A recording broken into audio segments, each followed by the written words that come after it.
नमस्कार दोस्तों, geography Ved Prakash Vishnu YouTube channel के अंदर आपका स्वागत है। और दोस्तों, आज हम राजस्थान की भौतिक दशाएं पढ़ेंगे और उन भौतिक दशाओं के अंदर हम पहले वनों के बारे में पढ़ेंगे और वनों के बाद में वनों के कितने प्रकार है वो पढ़ेंगे। तो दोस्तों, आज का टॉपिक बहुत ही बेहतरीन है और ये आगे के जो सारे टॉपिक है वो आगे आने वाली आगामी परीक्षाओं की दृष्टि के लिए बहुत ही महत्वपूर्ण है। और आज से हम सारे वही टॉपिक ले रहे हैं जो आगामी आने वाली परीक्षा है, BSTC है, PTET है, रीट है, फर्स्ट ग्रेड है, राजस्थान पुलिस है या पटवार है। उन परीक्षाओं की दृष्टि को देखते हुए ये छोटे छोटे वीडियो बने जा रहे हैं। और जो आज है वन और वनों के प्रकार। तो अगर आपको वीडियो अच्छा लगे तो आपको जो मेरा यूट्यूब चैनल है उसको सब्सक्राइब करना है, बेल आइकन भी दबाना ताकि नोटिफिकेशन सबसे पहले आपको मिले। तो दोस्तों, अब आते हैं सबसे पहले हमारे टॉपिक है राजस्थान की भौतिक दशाएं। तो भौतिक दशाओं में सबसे पहले हम सिर्फ वनस्पति के बारे में पढ़ेंगे। तो राज्य में वन संरक्षण की पहली योजना जोधपुर नरेश ने 1910 में बनाई थी। इसके तहत मारवाड़ शिकार अधिनियम 1921 बना और कोटा में कानून 1924 को बना, जयपुर के अंदर 1931 में बना। और ये सारे कानून शिकार कानून बने हैं। और 1935 में अलवर रियासत ने भी अपना कानून बनाया।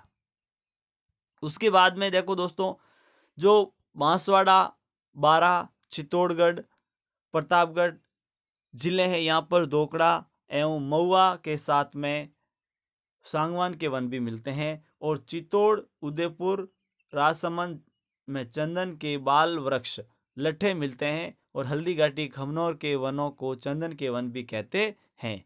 दूसरी बात इसके अंदर ये कही गई है कि संघन और ज़्यादा वन क्षेत्र कहाँ पर हैं। तो दोस्तों, क्षेत्रफल के हिसाब से नहीं, यहाँ पर सर्वाधिक वन है उसकी बात की गई है। तो उदयपुर के अंदर 37.42%, करौली के अंदर 35.68%, बारां के अंदर 31.67% एवं सिरोही के अंदर 31.12% हैं।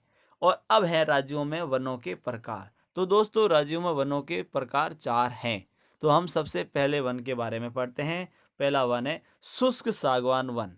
तो दोस्तों, इसके अंदर यही सबसे महत्वपूर्ण चीज़ें यही आपको ध्यान रखनी है कि जिले कौन कौन से हैं। तो बांसवाड़ा, चित्तौड़गढ़, डूंगरपुर, राजसमंद, उदयपुर, कोटा, बारां जिले पाए जाते हैं, जहाँ पर कुल वनों का 7% तक है। यहाँ पर वार्षिक वर्षा 80 से 100 सेंटीमीटर तक होती है। और ये अभी हमने जो पढ़ा है वो है शुष्क सागवान वन। आगे बढ़ते हैं। दूसरा दूसरा जिसके अंदर है मिश्रित पतझड़ वन। अब मिश्रित पतझड़ वन में राज्य के कुल वनों का 27% है, यानी कि ये उससे बहुत ज्यादा है। भाग पर फैले इन वनों में साल व दोकड़ा के वृक्ष बहुतायत से पाए जाते हैं। और इसके अलावा यहाँ पर खेर, डाक, बांस आदि महत्वपूर्ण वृक्ष भी यहाँ मिलते हैं। ये वन चित्तौड़गढ़, प्रतापगढ़, भीलवाड़ा, बूंदी, अजमेर, टोंक, सवाई माधोपुर एवं कोटा जिलों में पाए जाते हैं। इन क्षेत्रों में वर्षा का जो वार्षिक औसत 50 से 80 सेंटीमीटर तक है। अब तीसरा अपन पढ़ने जा रहे हैं वो शुष्क वन है। तो दोस्तों, जो शुष्क वन है उसकी क्या विशेषता है। तो शुष्क वन राज्य के कम वर्षा वाले क्षेत्र, अब जैसे कम वर्षा कहाँ होती है, उत्तरी और पश्चिमी क्षेत्र के अंदर कम वर्षा होती है। और इन वनों में खेजड़ी है, केर है, बेर है, फोग है, थोर है, बबूल है, रोइडा है आदि के वृक्ष झाड़ियाँ मिलती हैं। कुछ क्षेत्रों में इसके साथ सेवन, धामण और ताराकुरी घासें भी मिलती हैं। ये घासें तीनों बहुत ही महत्वपूर्ण, इसके संबंधी परीक्षाओं में कई बार क्वेश्चन पूछा जा चुका है। अब आते हैं शुष्क वनों की सबसे महत्वपूर्ण। तो शुष्क वन की जो सबसे खास वृक्ष है वो है खेजड़ी। इसे राजस्थान का वृक्ष, राज्य वृक्ष, कल्प वृक्ष भी माना जाता है। और इसे संस्कृत में शमी भी कहते हैं, स्थानीय भाषा में इसे जाटी कहते हैं। ये सैकौटी क्षेत्र होता है, वहां पर खेजड़ी के हरे फलों को सांगरी कहते हैं एवं सूखने के बाद में इसे खोखा कहते हैं। सांगरी की सब्जी बनती है और बहुत ही महंगी सब्जी बिकती है। और जो खेजड़ी की हरी पत्तियां होती हैं और उसको कहते हैं लूब या लूंग। कई जगह पर उसको लूब कहते हैं और कई जगह इसको लूंग भी कहते हैं। और इसकी सबसे महत्वपूर्ण चीज यही है कि इसकी विजयदशमी को पूजा की जाती है। कई बार परीक्षा में प्रश्न पूछा जा चुका है कि विजयदशमी को किस वृक्ष की पूजा की जाती है, तो खेजड़ी की पूजा की जाती है। अब चौथा पार्ट आता है अर्ध उपोष्ण। तो देखो दोस्तों, अर्ध उपोष्ण ये आपके वन क्षेत्र है वो माउंट आबू क्षेत्र में पाए जाते हैं और यहाँ पर 150 सेंटीमीटर से अधिक वर्षा होती है। इसमें प्रमुख जो वृक्ष है वो है आम, बांस और नीम, सागवान के। अब दोस्तों, इनके संबंधी कुछ महत्वपूर्ण पॉइंट है, हम उन पॉइंटों के बारे में भी थोड़ी थोड़ी चर्चा करेंगे। तो राज्य के अधिकांश वन दक्षिणी और दक्षिणी पूर्वी क्षेत्रों में पाए जाते हैं, यानी कि अधिकांश यानी कि लगभग। उदयपुर, चित्तौड़, बारा, कोटा राज्य में अधिकतम वन वाले जिले हैं, जिनमें राज्य का 35% वन पाया जाता है। 35% वन सिर्फ उदयपुर, चित्तौड़, बारा और कोटा में पाए जाते हैं। अब आगे पढ़ते हैं। आगे इसमें एक और पॉइंट बनाया है हमने कि चूरू, हनुमानगढ़, नागौर और जोधपुर न्यूनतम वन क्षेत्र पाए वाले जिले हैं। यहाँ राज्य का मात्र 2.4% ही वन है और राज्य में कुल 13 वन मंडल हैं।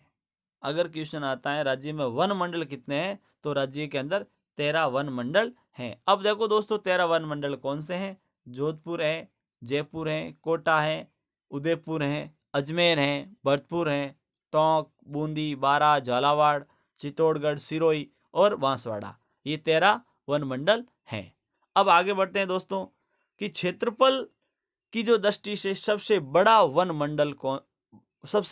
मंडल जोधपुर क्षेत्रफल की दृष्टि से है तथा सर्वाधिक वन क्षेत्र वाला मंडल उदयपुर है। यानी कि जहां पर पेड़ों की संख्या और वन ज्यादा तो उदयपुर में है, लेकिन वन का जो क्षेत्रफल है कि ज्यादा वन का लिए जो आरक्षित कर रखा है वो जोधपुर के अंदर है। अब दोस्तों, हम इसके संबंधित कुछ महत्वपूर्ण प्रश्न बनाए हैं, उनके बारे में बातचीत करते हैं। तो दोस्तों, राजस्थान में चंदन वृक्ष कौन कौन से जिले में मिलते हैं? तो दोस्तों, चंदन के वृक्ष हैं वो भी हमने पढ़ा था, चित्तौड़गढ़, उदयपुर और राजसमंद में हैं। राजस्थान में सागवान के वन किन जिलों में मिलते हैं? तो सागवान के वन मिलते हैं बारा और बांसवाड़ा के अंदर। राज्य में सर्वाधिक वन क्षेत्र किस जिले में विस्तृत है? तो विस्तृत तो उदयपुर के अंदर है। राज्य में किस वृक्ष के वन सर्वाधिक है? दोकड़ा के वन वृक्ष सर्वाधिक है। उसके बाद में देखो दोस्तों, राज्य में उपोष्ण कटिबंधीय सदाबहार वनों का एकमात्र क्षेत्र है। तो यह एकमात्र क्षेत्र आबू पर्वत, माउंट आबू, सिरोही के अंदर है। जैसलमेर से मोहनगढ़ तक विस्तृत लाठी सीरीज के क्षेत्र में कौन सी घास होती है? तो वहां पर सेवण घास होती है। राज्य का सबसे बड़ा वन मंडल कौन सा है? तो सबसे बड़ा वन मंडल जोधपुर है। राज्य का कौन सा स्थान गोंद उत्पादन के लिए प्रसिद्ध है? तो यह है आपके चौटन बाड़मेर का क्षेत्र, जहां पर सर्वाधिक गोंद उत्पादन किया जाता है। उसके बाद में देखो दोस्तों, राज्य में खस घास का प्रमुख क्षेत्र कौन सा है? तो खस घास का जो प्रमुख क्षेत्र है वो भरतपुर, सवाई माधोपुर एवं टोंक है। कौन से वृक्ष की पूजा विजयदशमी को की जाती है? तो दोस्तों, इसका उत्तर आपको कमेंट बॉक्स में लिखना है और हमने जो अभी पढ़ा था इसी के अंदर इसका उत्तर आ जाएगा। अब पिछले वीडियो में एक हमने प्रश्न पूछा था, राई है वो रबी की फसल है, ये पूछा था राई कौन सी फसल है? तो राई रबी की फसल है। दोस्तों, अभी जो हमने पढ़ा है इसकी डिस्क्रिप्शन के अंदर आपको पीडीएफ मिल जाएगी, तो वहाँ से आप उस पीडीएफ को, नोट्स को डाउनलोड कर सकते हैं। और वीडियो कैसा लगा, आप हमारे चैनल को सब्सक्राइब करते रहें, बेल आइकन भी दबाएं, नए नए वीडियो आपको मिलते रहेंगे। और आज से जो बीएसटीसी है, पीटीटी है, रीट है, उनके संबंधित जितना भी राजस्थान संबंधित पोर्शन है वो हम शुरू कर दिए हैं और आगे भी लगातार अब उसकी कक्षाएं चलेगी। तो आप सभी से निवेदन है कि ज़्यादा से ज़्यादा आप कक्षाएं देखें और लाभ उठाएं। धन्यवाद।